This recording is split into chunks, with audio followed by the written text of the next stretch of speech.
Hoy está con nosotros Vicenta Hernández Haddad, que la queremos, la respetamos sobre todas las cosas. Es psicóloga especialista en educación sexual.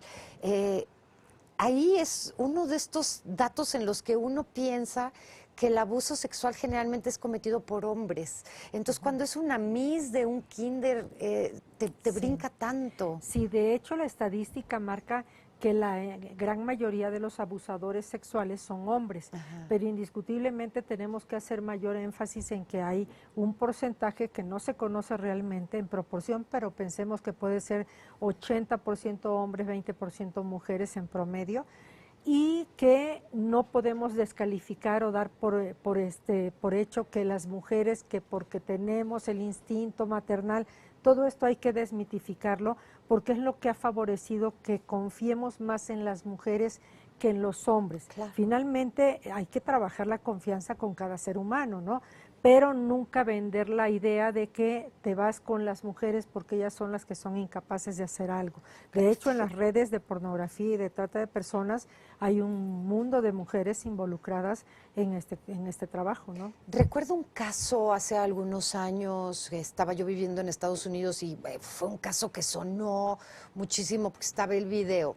El papá comenzó a sospechar de que su mujer algo tenía y algo le estaba haciendo a los niños. Y entonces dejó una cámara grabando y quedó ahí guardada toda la evidencia.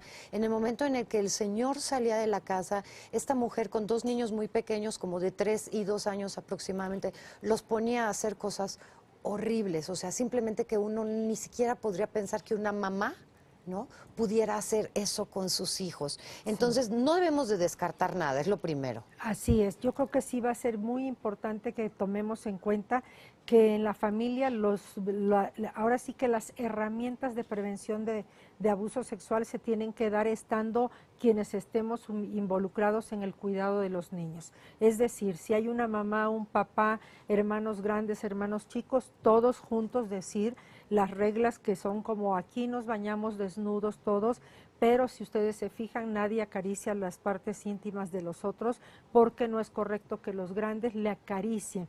Y a lo mejor la niña dice, pero tú a mí me acaricias mi vulva, mamá. Bueno, yo no la acaricio, yo lo que hago es enjabonarte porque eres una niña que todavía no te sabes lavar correctamente tu vulva, hay que hacerlo de manera que quede muy limpia en el sentido de que no quede jabón, etcétera, y si tú te fijas es enjabonar y enjuagar, yo no te acaricio para que tú tengas placer. Sí, incluso en los hombres tiende a ser más evidente que los hombres cuando se acarician su pene, hasta presumen y dicen, mamá, papá, mira cómo lo tengo, ¿no? Y decirle, qué bueno que tienes esta capacidad, esto le pasa a los hombres, también nos pasa a las mujeres, solo que los hombres son los que tienen pene, las mujeres tenemos vulva, y esto es placer y lo puedes sentir aquí en la casa, en tu cuarto, en tu baño, o sea, refiriéndonos a que te puedes acariciar en la casa, en tu cuarto, en tu baño, con tus manos limpias. Nadie tiene derecho a acariciarte de esa manera ahorita que eres un niño o una niña, y cualquier cosa que alguien hiciera, por mucho que sea cercano a nosotros, siéntete con la confianza que yo siempre te voy a creer y te voy a defender. Se les debe de decir que está bien acariciarse, pero ellos solos, Así no es. delante de otras personas. Claro, Ajá. incluso es común que los niños y niñas digan, ay mamá, pero si no hay nadie, solo estás tú. Y entonces decirle, yo soy otra persona y no tengo por qué presenciar que tú estás haciendo algo así. Tú me ves que yo me acaricie mi vulva frente a ti. No, nunca lo he visto. Bueno, porque esos son experiencias que uno hace en la intimidad, ¿no? O sea, sí hay que marcarles claramente que es algo que es privado, Así que es. no está mal, que está bien, pero que es Así es. privado. Sí. Ok, ahora... Y que tienen derecho a ese placer. Ok, eso es importante, que Sí. tienen derecho a ese placer y que no lo empiecen a ver como algo horrible Claro. desde Por el eso esta principio. regla de mientras seas un niño o una niña, nadie te acaricia de esa manera. Ajá. Y cuando son más grandes, como hacia los 6, 8, 9 años, dicen, pero cuando yo sea grande me lo van a poder tocar. Cuando tú seas grande tendrás una pareja con la que te vas a acariciar estando los dos de acuerdo. Ok, ¿Sí? ok, muy bien. Ahora, como veíamos en este caso que les comentaba al inicio, donde esta mamá se da cuenta que su niña tiene unos bailes que que dónde los aprendió, ¿no? Claro. Esa es una forma de darte cuenta y de poner atención en qué está pasando con mi hijo, mi hija. Así es. Yo te puedo decir que es la primera vez que escucho que sea por abuso sexual. La inmensa mayoría de las veces que un niño o una niña baila de una manera sexy, como dicen ellos, es que quiero bailar sexy como en la televisión o las películas, es porque lo vieron precisamente en algún programa o alguna película o novela o etcétera, tantas cosas que hay en medios de comunicación.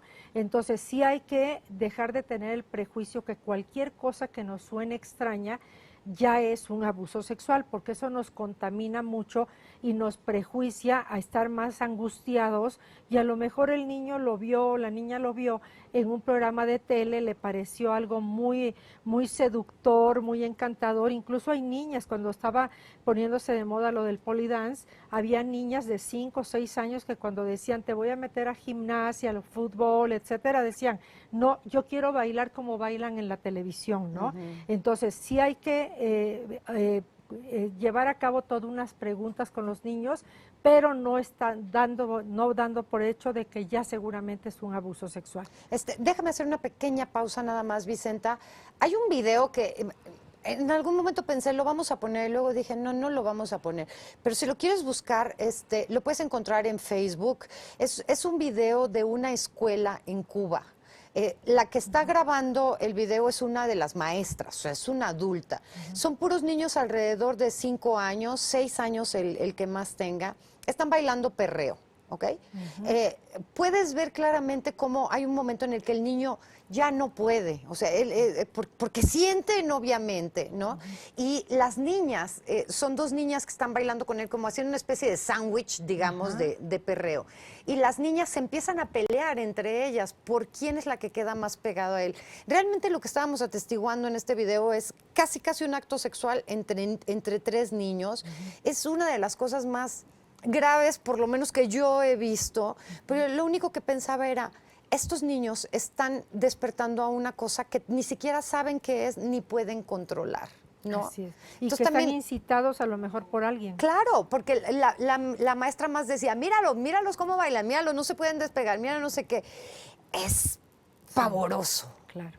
Es esta hipersexualización de la que se habla en los últimos tiempos, que muchas personas están favoreciendo en los niños y en las niñas, ¿no? Y que sales a las plazas comerciales y de pronto ves a la niña muy pequeña que viene como si fuera una adolescente o una adulta, pero en una niña, ¿no? Y que pues esto está comprobado que es una manera de invitar a mucha gente enferma. No estoy diciendo que esas niñas y niños sean los responsables de una situación de abuso o violencia de género, etcétera, pero sí creo que tenemos que ir dosificando cada experiencia de niños y niñas, porque están despertando más tempranamente por todo lo que hay de información alrededor. A mí una de las cosas que me preocupa y me ocupa mucho en mi trabajo es cómo podemos tener tanto miedo a esta cuestión de la educación sexual formal en las escuelas aquí en México, pero por otro lado está sin límites